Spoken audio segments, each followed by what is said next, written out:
বর্তমান সময়ে নারকেল চাষ কৃষকদের মধ্যে জনপ্রিয়তা বাড়ালেও পশ্চিমবঙ্গে নারকেল চাষটি কিছুটা হলেও অবহেলিত রয়ে গিয়েছে। অন্যান্য শাকসবজি বা ফসল চাষের পাশাপাশি নারকেলের ক্ষেত্রেও কিন্তু তার প্রয়োজনীয় সার প্রয়োগ করা একান্ত প্রয়োজন।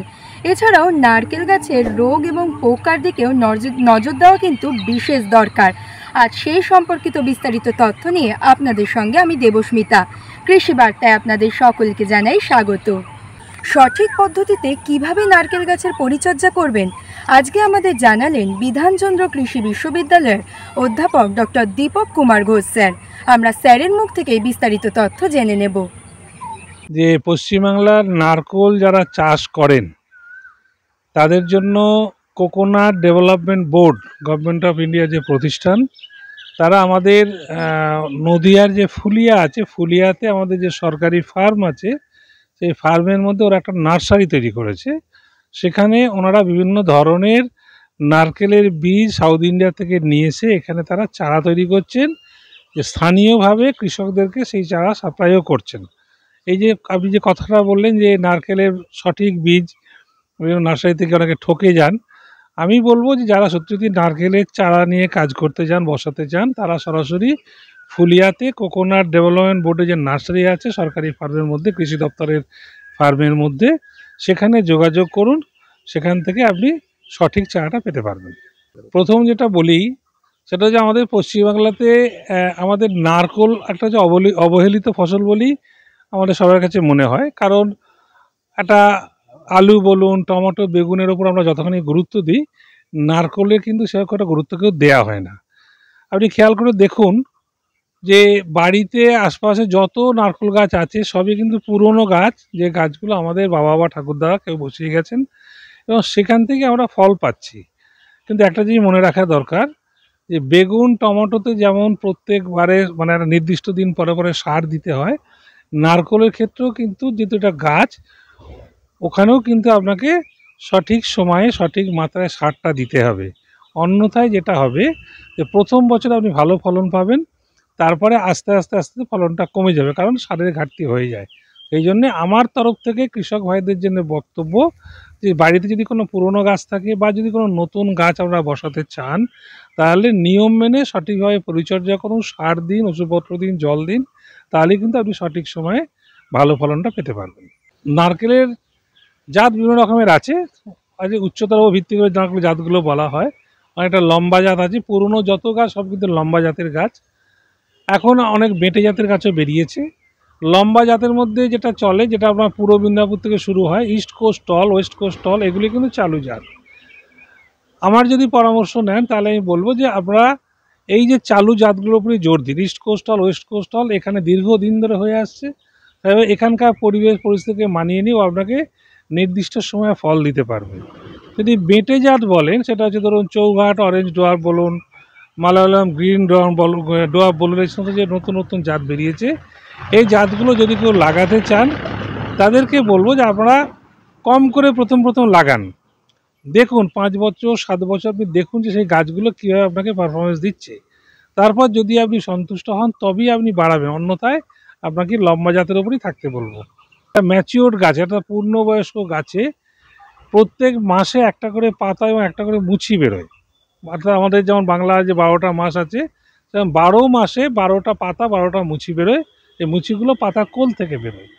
যেহেতু আমাদের নারকেল হচ্ছে গরমকালীন ফসল, পশ্চিমবাংলাতে ডিসেম্বর, জানুয়ারি, ফেব্রুয়ারি পর্যন্ত ঠান্ডা থাকে, স্বাভাবিকভাবে 12 মাসে 12টা মুচি বেরোনোর জায়গায় ওই ঠান্ডার সময় আপনার 2টো করে মুচি আটকে যায়, বেরোতে পারে না। কিন্তু আবার যখন ফেব্রুয়ারি লাস্টের দিকে গরম পড়তে শুরু করবে, একসঙ্গে 2-3টে মুচি বেরিয়ে যায়। অর্থাৎ কোনো বছরে আপনি 9টা 10টা পর্যন্ত পান, কোনো বছরে 12টা 14টা বেরিয়ে যায়। কারণ যেগুলো ঠান্ডার সময় বেরোতে পারে সেগুলো পরের মাসে গিয়ে যখন গরম পড়তে শুরু করে তখন ওটা বেরিয়ে যায়। তো সেই হিসাবে দাঁড়িয়ে আপনি এবার যখন যে ফলনটা আসবে, যে ফলন আসে, তাহলে মোটামুটি আমরা যা হিসেব করে দেখেছি 9টা ম্যাক্সিমাম 10টা মানে মুচির থেকে আপনি কাঁদি পেতে পারেন। যদি আপনি ঝুনো নারকেল নেন তাহলে 80-90টা যদি আপনি পেতে পারেন, যদি ঠিকমতো পরিচর্যা করেন। সেটা যদি আপনি ডাবে নিয়ে যান, সেটা 120, 25, 30 অনেক বেশি আসতে হবে। যত কাটবেন ফলন আপনার বেশি হবে। কিন্তু মনে রাখতে হবে গাছকে আপনাকে সঠিক সময়ে খাবার দিতে হবে। বছরে 2বার করে আপনার গাছকে খাবার দিতে হবে, বর্ষার আগে এবং পরে। সঙ্গে সঙ্গে জলটা দেওয়াটা খুবই জরুরি। নারকেল গাছে আপনার 40 লিটার করে জল লাগে। সেই জলটা যদি আপনি ঠিকমতো দিতে পারেন, তাহলে কিন্তু গাছ আপনাকে সঠিক সময়ে ফল দেবে এবং আপনি লাভবান হতে পারবেন। পরিচর্যা কি কি করবে সারা বছরের পরিচর্যা? শুনুন, নারকেলের পরিচর্যা বলতে মূলত সার দেওয়া, তার সঙ্গে সঙ্গে কিছু কীটনাশকের প্রয়োগ।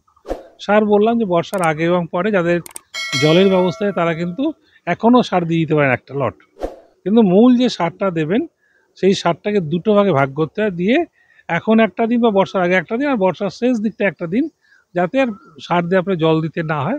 কিন্তু সঙ্গে সঙ্গে কিছু অনুখাদ্য দেওয়া দরকার, যেমন বোরন বলুন, ম্যাগনেসিয়াম সালফেট বলুন, এগুলো কিন্তু নারকেলের জন্য খুব জরুরি। আর পটাশটা হচ্ছে বাধ্যতামূলক, পটাশ আপনাকে দিতেই হবে। পটাশটা হচ্ছে নারকেলের একটা গুরুত্বপূর্ণ খাবার। পটাশের অভাবে কিন্তু দেখবেন অনেক সময় নারকেলগুলো শ্বাস হয় না, জল থাকে না, ফলন ঠিক মতো হয় না, এগুলো কিন্তু সমস্যা। যেন নারকেলের ক্ষেত্রে পটাশটা খুব জরুরি, এটা ওটাকে দিতে হবে। আর পোকামাকড়ের ক্ষেত্রে বলি, ছোট যখন গাছ থাকে তখন আপনি গাছে স্প্রে করতে পারেন, কিন্তু গাছ যখন বড় হয়ে যায় তখন আপনি আর স্প্রে করতে পারেন না। সেই ক্ষেত্রে আমরা যেটা করি, আমরা শেকড়ের মাধ্যমে গাছকে খাওয়াই। আমরা যতটুকু পারি করি স্প্রে, কিন্তু ম্যাক্সিমাম সময় আমরা শিকড়ের মাধ্যমে গাছকে খাওয়াই। কীরকমভাবে সেটা, গাছের চারদিকে আমরা 3 দিকে 3টে, ধরুন 2.5 ফুট 3 ফুট দূরে আপনি ওই না ইটের, আমাদের যে ইট আছে ইটের মতো ব্রিক কালারের সেগুলোকে বার করি, 2.5 ফুট 3 ফুট দূর থেকে কেটে শাবল দিয়ে গর্ত করে ওগুলো বার করা হয়।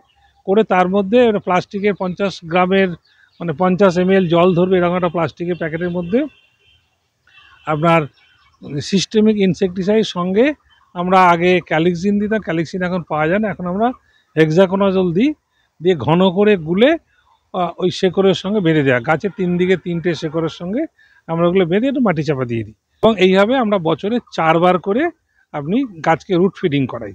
তাতে যেটা হয়, ভেতরে যে পোকাগুলো থাকে, বিশেষ করে যে রাইনোসরাস বিটল বলুন বা রেড পাম উইল বলুন, এগুলো কিন্তু আস্তে আস্তে নষ্ট হয়ে যায়। এছাড়াও যেহেতু আমরা হেক্সাকোনাজল দিচ্ছি, সেই ক্ষেত্রে আপনার যে স্টেম ব্লিডিং যেটা হয় বা বার্ড রড যেগুলো হয়, সেগুলো কিন্তু আস্তে আস্তে কন্ট্রোলে আসে।